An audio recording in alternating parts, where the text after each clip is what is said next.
আজকে আমি রান্না করব করলা ভাজি। দেখতেই পেতেছেন সুন্দরভাবে করলাটা কাটাকুটি করে করলা আর আলুও দিছি সাথে। তো সবাই এভাবে রান্না করে মোটামুটি, কিন্তু আমি একটু ব্যতিক্রম ভাবে রান্না করি। যেমন করলাটা আমি আজকে সিদ্ধ করে নিয়েছি। সবার রান্না একরকম না।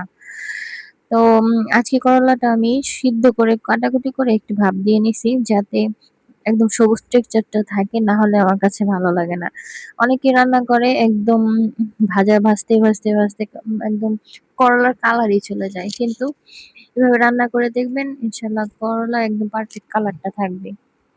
তো দেখতেই পেতেছেন এখানে আমি পেঁয়াজটা সুন্দর মতো ভাজা দিয়ে নিয়েছি। তো এখানে তারপরে আমি যেহেতু চিংড়ি দিয়ে আমি রান্না করব, তো পেঁয়াজের মধ্যে আমি চিংড়ি দিয়ে দিলাম সুন্দর মতো। চিংড়িটা আমি বেশি ভাজা করব না, আমার কাছে ভালো লাগে না। তো আমি পানি দিয়ে দিলাম মসলা দেওয়ার জন্য।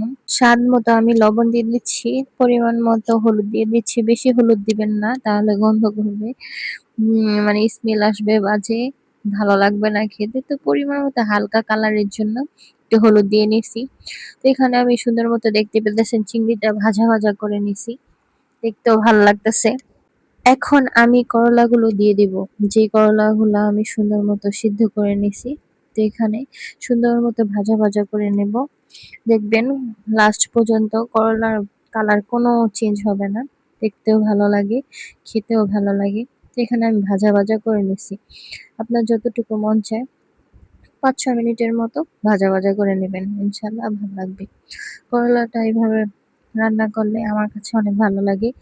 একেকজনের স্বাদ একেক রকম। আপনারা চাইলে এভাবে রান্না করে দেখতে পারেন।